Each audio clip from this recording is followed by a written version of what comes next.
Hey guys, it's Joshua with Think Liberty, and today we're joined by C. Michael Pickens. Michael has coached numerous candidates within the Libertarian Party to record-breaking vote totals and local wins. He's volunteered on campaigns and in the Libertarian Party leadership every year since 2011. He's the author of the book Libertarian Leadership, founder of the Libertarian Leadership Academy, former vice chair of the Libertarian Party of California, former chair for the Libertarian Party of Washington, and to us at Think Liberty, one of the all-around baddest-ass libertarians in the movement. How you doing today, sir? Fantastic. How are you doing, Josh? I can't complain. It's a nice sunny day for Washington. Beautiful. Let's talk a little bit about what got you interested in liberty and how you came to be such a big part of the libertarian movement. Sure. Definitely. So actually it was 2007, 2008. I was watching the first Fox News debate for the Republican presidential candidates. And there was a guy on stage who said the terrorists don't hate us because we're free and prosperous. They hate us because we've been over there meddling in their business since 1953. And that got me thinking. I came from a more conservative background. My dad was very conservative, listened to Rush Limbaugh and, just a bunch of other Republican talk radio guys.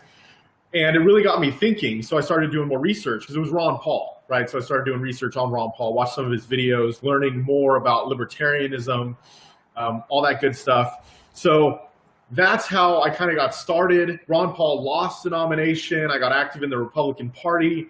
And in 2011, I just got fed up with the Republican Party.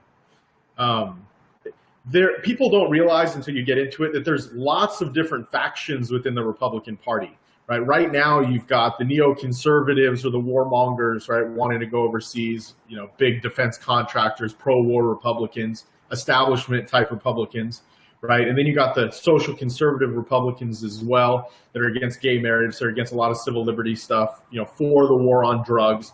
And then you've got now the Trump Republicans as well that are just insane, crazy, angry, like whatever you want to call it, easy, quick to make fun of people, quick to talk shit, quick to get to anger.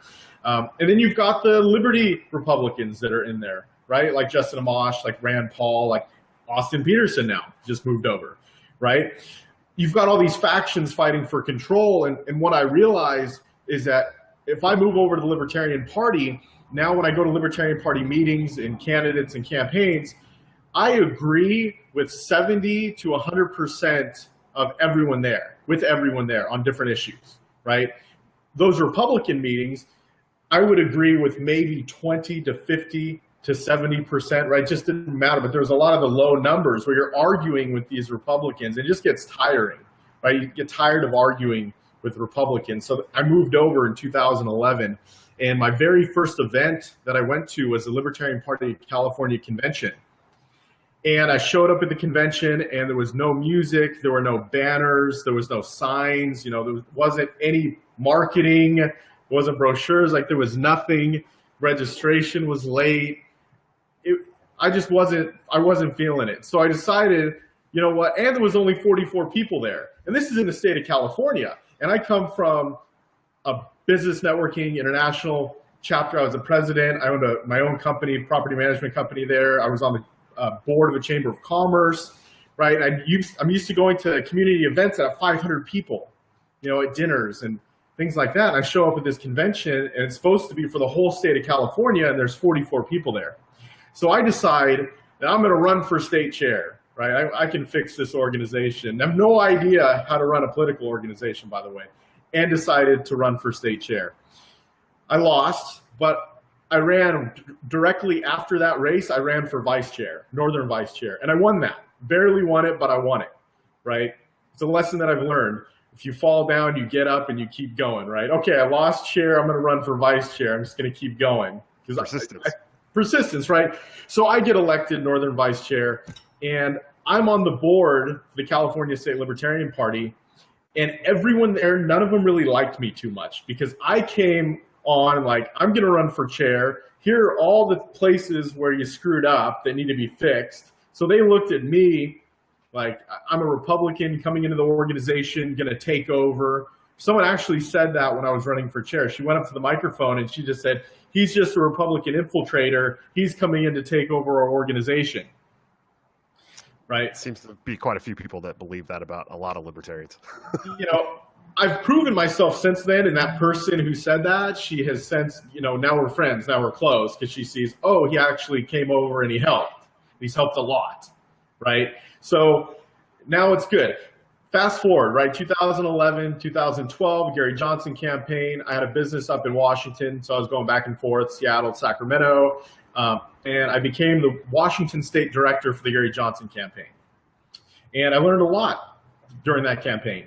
I learned that in Washington State, there was no other Libertarian candidates on the ballot.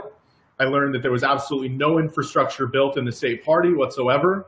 There was no volunteer network. There was nothing, right? Kind of like California, kind of like some other states right now.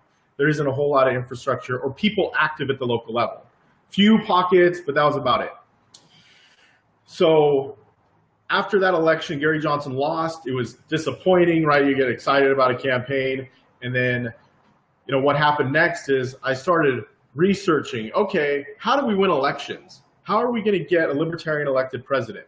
And I actually started documenting everything in a binder, started writing it up. Like this was updated last year, but I started December 2013, June 2014, August 2015, and then February 2016. And I'm working on the update right now of things that I've learned, right, over the course of every year, because I've helped on campaigns every year. So fast forward from the Gary Johnson campaign, we learned that there was no other candidates on the ballot whatsoever, right? So I started thinking, well, if we had a libertarian candidate in every district around the state, then those candidates can build campaign teams and support networks, and then we can actually win an election because they're starting to win elections at the local level. So I went out and I put on 7 seminars. Now I created a seminar from scratch, and I started putting on these seminars around the state of Washington and recruited 12 candidates to run for state representative.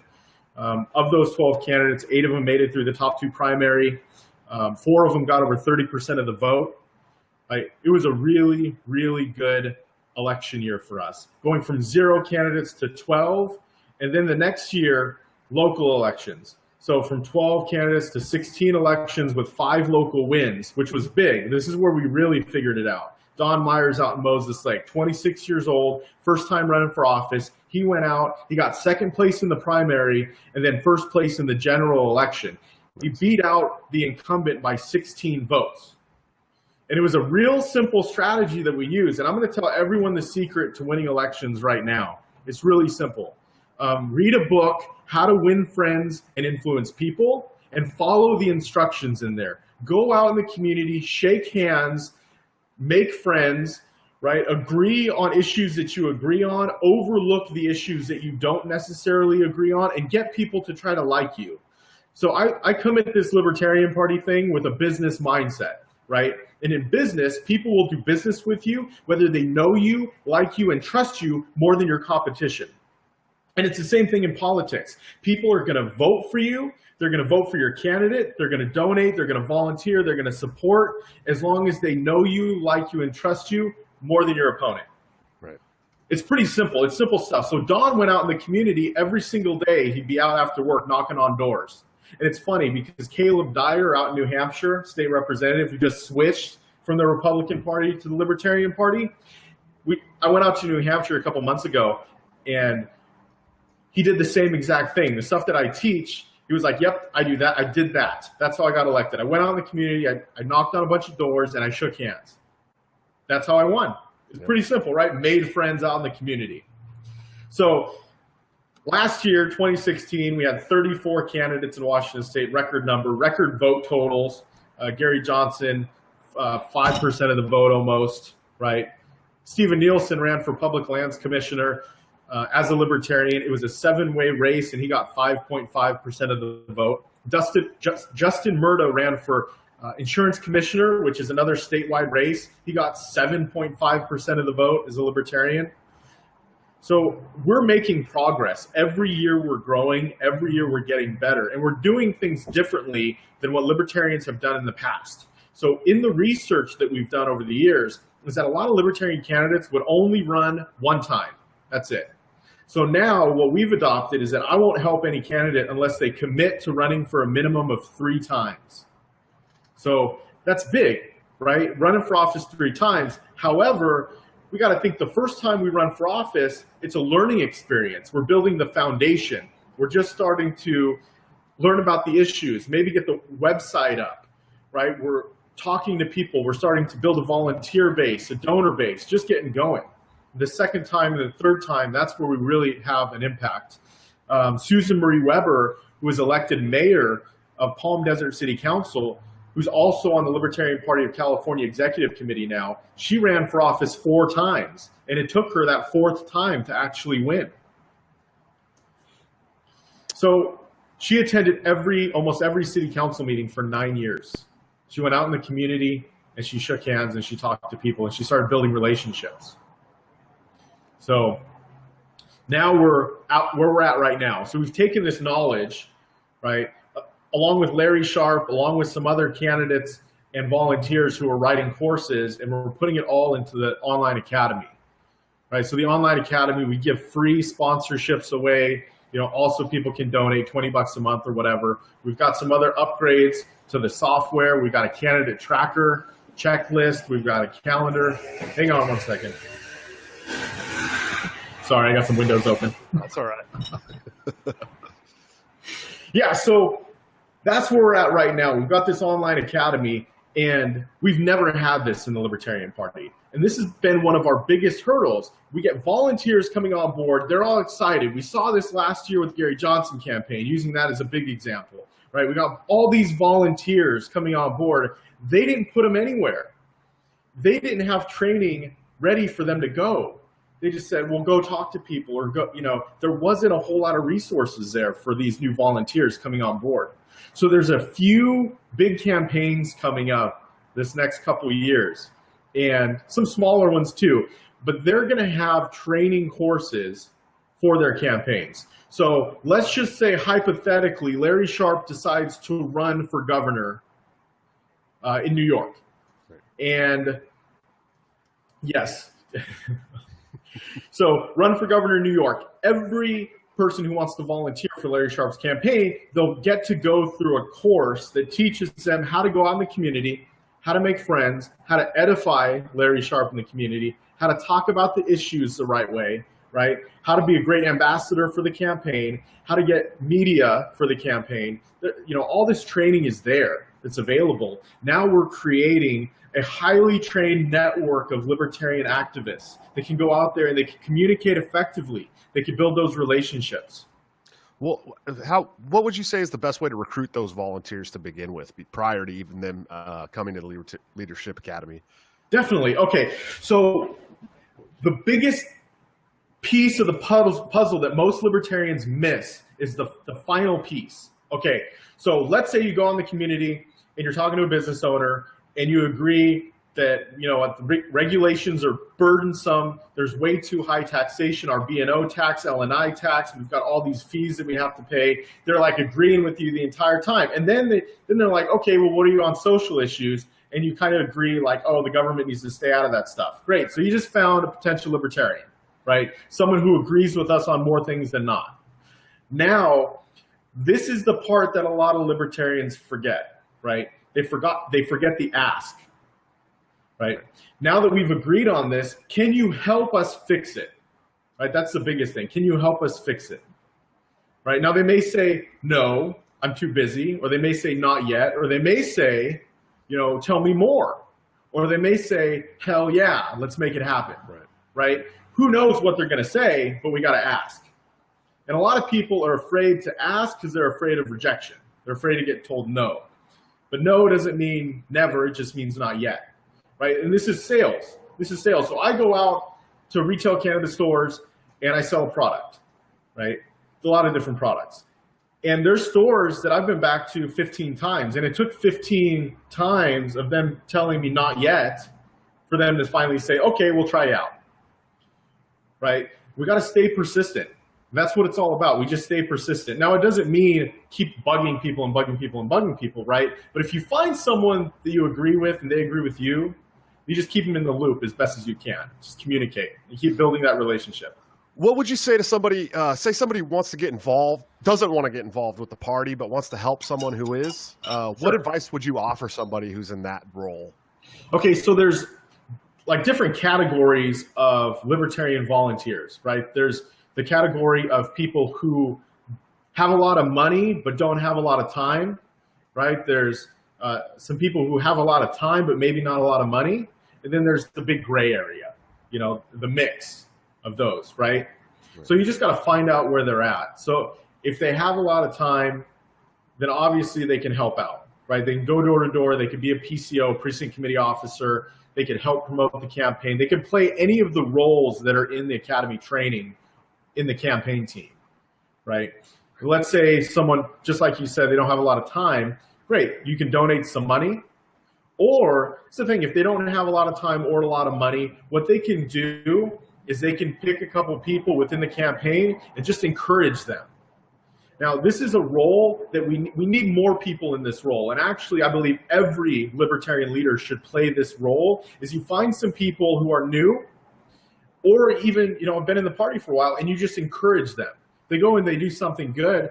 You know, they go out and they, just recently, there's a lot of people who are doing the floats, right? A lot of libertarians put floats on. Great, let's say thank you for that. I've messaged quite a few people, said, hey, thank you so much for putting on that float in the parade. Like, you just showed thousands of people that the libertarians are active. Right. That's huge benefit to our organization for a small action that took 3-4 hours of their time, right? And we got to thank them for that. And we got to encourage that type of activity. There's so much negativity online and on Facebook. Like, I've been staying away from it pretty much. I have Messenger and I'll message people back and forth. But as far as being on Facebook and scrolling through stuff, there's just so much negativity and so much anger. And yeah, however, at the same time, there's a lot of libertarians out there that are super positive and they're motivated and they're focused. You don't see them on Facebook though. Right? They're taking action at the local level. And you can always know the areas that aren't really taking any action, because those have people on Facebook that are arguing with each other all day, right, or all evening, right? The ones that are the loudest. And I know I could pick them out, and I know that their counties aren't active where they live. They're in their own town, nothing going on. But they're on Facebook telling other libertarians how they should act and how they should. But they got nothing going on. They've never recruited a candidate, never ran for office, never knocked on a door, but they're going to tell everyone who is the best libertarian or who we should support and who we shouldn't. And that's the unfortunate part about the internet, is that a lot of these angry libertarians that people see are not actually in the party. They don't actually work with the party. And so it's kind of like a farce. You know, that's a very small percentage of people who call themselves libertarians. So, obviously, you know, you're well known for campaigning and helping people with campaigns and volunteering and fundraising. What is the first thing that someone should do when they've decided that they should run for office? The first thing they should do, they should write down their why, the reason why they're going to run for office. And I'm not talking about like an overview, pie in the sky type why, like, oh, well, the government, that we want to destroy the duopoly, right? Or the government's too powerful. Yes, that's right. And yes, those are correct. But you got to go deep down into it. So my why is for my son, for my brothers, for my family. It's for my future, because I see the money that gets stolen from me. And then that money that gets stolen from me gets used to incarcerate people in the war on drugs. It gets used to drone strike people overseas. So there's so many things that drive me. And that's what we have to find, because it's not easy running for office. It's not easy being active. It's not easy being in a leadership position. You're going to get shit no matter what. When you join into leadership, right? Pretty much what's going to happen is you're going to get blamed for anything bad that happens, and you'll get very little praise for all the good stuff. Now, hopefully we're switching that around and we're changing it up. We're changing the culture. That's what we need to do, change the culture. But until then, right, it's a kind of a thankless task. So we have to have that deep down reason why we're taking action to push us through all the hurdles, right, to get us to the point where we're winning these big elections. And it's going to take us volunteering on multiple campaigns to gain the skills that we need, reading the books we need to read, practicing the skills we need to practice. So that's the number one thing, is write down the why, because that'll push us through all the negativity and it'll allow us to continue to keep going. Nice. What kind of advice would you offer somebody who's looking to fundraise for their campaign? What's the most important thing to think about when you're starting fundraising and knocking those doors to try and get the cash to finance your campaign? Definitely. So there's a training called How to Raise $10,000 in 4 Days by Michael Cloud. It's a video training, and it's in the academy, and it's also up on the website that anyone has access to. They can just go down on the trainings, online trainings, video training, and they can watch it. It's an hour and 45 minutes long, but he teaches some good stuff in there on how to get started raising money and how to raise $10,000 in 4 days. Now, there's other fundraising techniques and strategies. I learned everything I've learned about fundraising by going onto Google and reading books on fundraising, learning more about it myself, taking the time to research it, right? Larry Sharp's got a fundraising training up in the academy. I've got one up in there, what's worked best for me. But there's a lot of resources out there, whatever skill we want to learn. Right. What are some of the failures you've seen when people start to fundraise for their campaign? What are some of the pitfalls that have happened that you've seen? They quit. That's the number one thing. Yeah, they hear no a couple of times and they get discouraged and they just stop, right? But we got to understand, no doesn't mean never. It means not yet.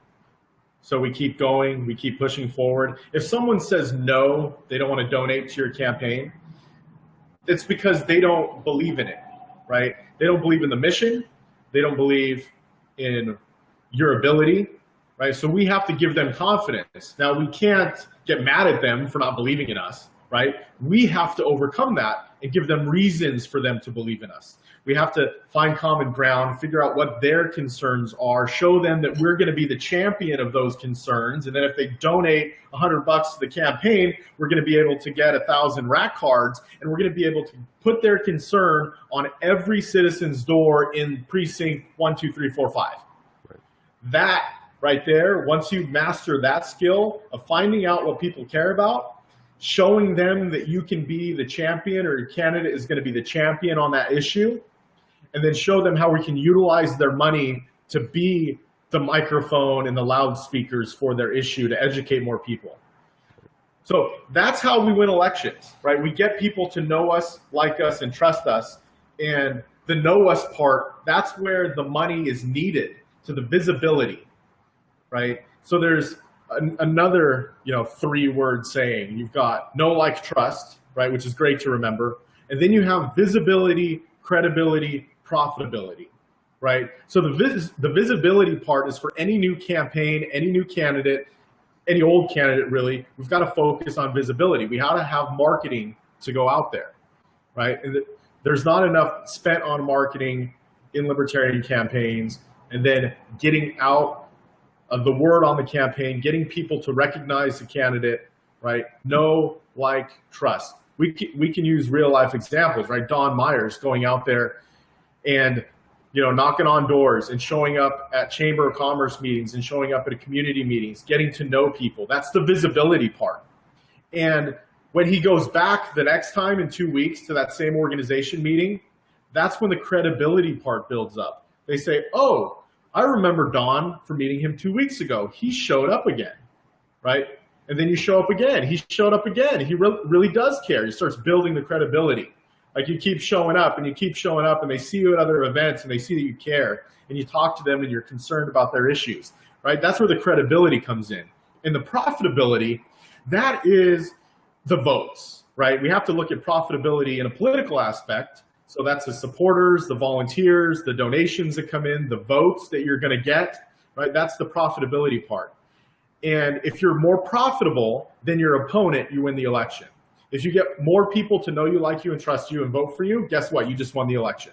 Right. So if we're more profitable, that's how we win. So nice. Does that make sense? Yeah, absolutely. So who would you say are some of your biggest political influences that have given you such ferocity for the liberty movement? Someone that has really impacted my life is honestly Larry Sharp. Now, I met Larry 2.5 years ago in Colorado. He was the keynote speaker at dinner at the Colorado convention. I spoke at lunch, right? So we got to see each other speak.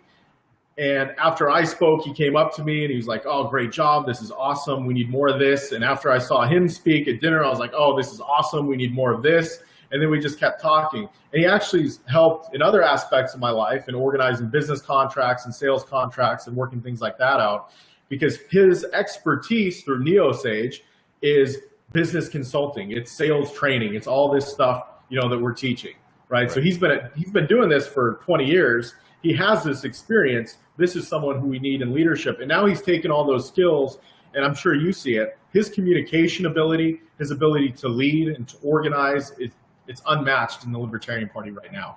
Right. So, and he's been one of my biggest influences. Yeah, he's definitely got the pragmatic approach, and he's definitely winning hearts and minds left and right. So, definitely. What's some of the best experiences that you've had working with the party and its candidates that you could talk about? I mean, notable times that you've had. Some notable experiences.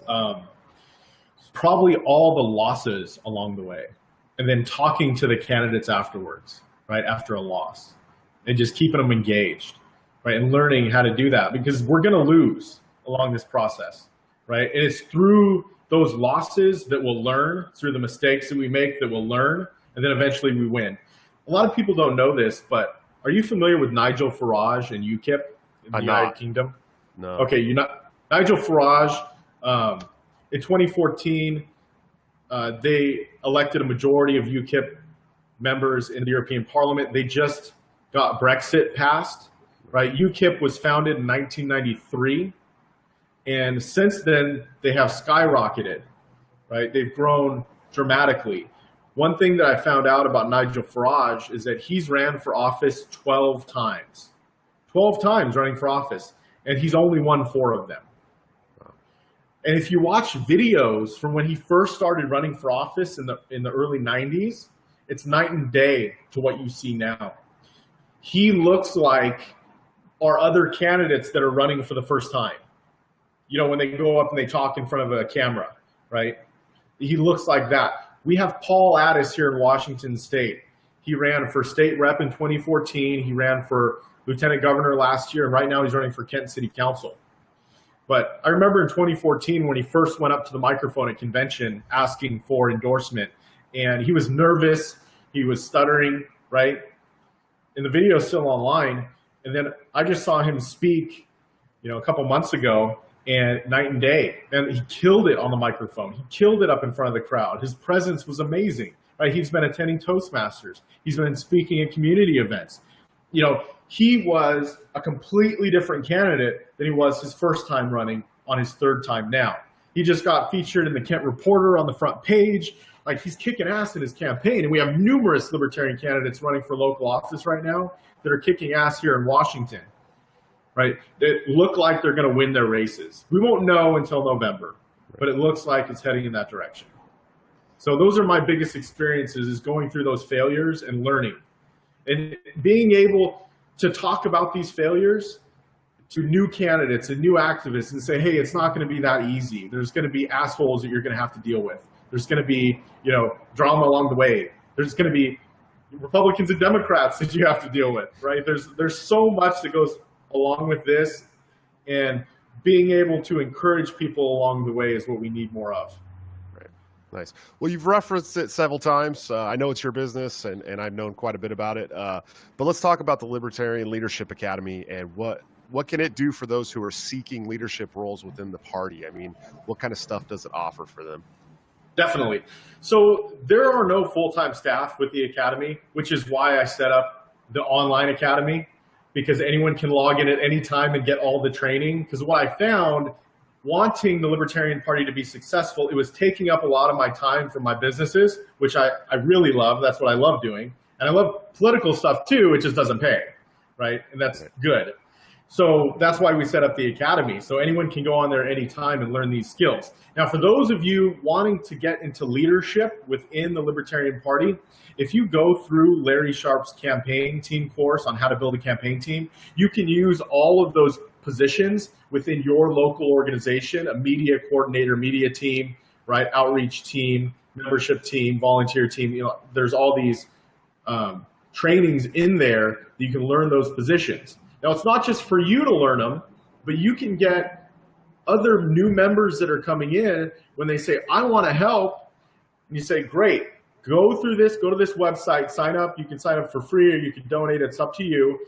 And then you can learn about all the positions we need help with and all the activities and actions you can take. Then you give them the option to learn about that. And now they're trained. They know what their role is or what role they want to play within the organization. Now, if you get everyone within your organization on the same page, learning these skills, becoming a team, you can really make things happen. In Florida, Derek Ryan in Orange County, they've been kicking ass. There was 38 people that showed up to my full-day seminar. And most of the time, I do seminars after conventions. So there's a lot of people already there, right? This was a standalone event in Florida. And for 38 people to show up on a Saturday to take the time out of their weekend to show up was amazing.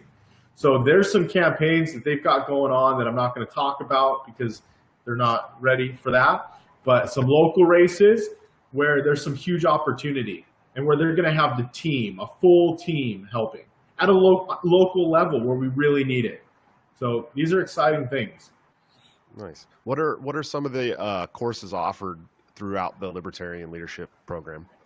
So there's my foundational leadership course, right? It'll take about 2 hours to go through. There's about 13 different lessons in there.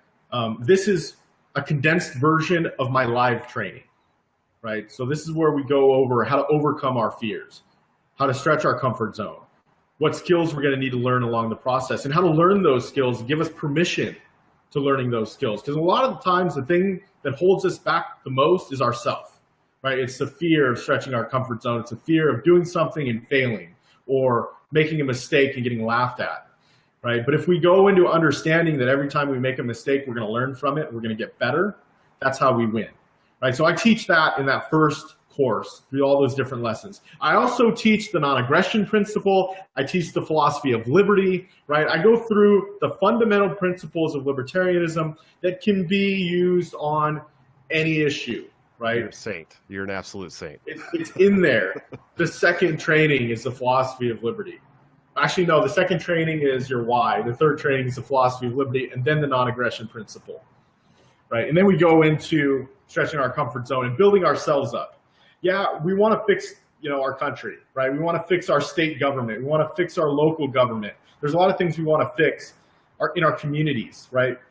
But until we fix ourselves, or at least get ourselves to the next level, where we're learning these skills and we can go out there and make a difference. Once we do that and we're able to now teach and empower other people in the community, that's when we'll win.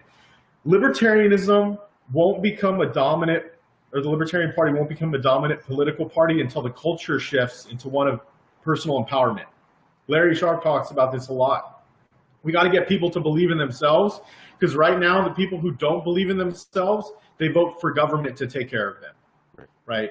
But if they believe in themselves enough to say, you know what, these restrictions government is putting on me right now are bullshit, and I need to do something about it, until they feel powerful enough to do that, nothing's going to get better.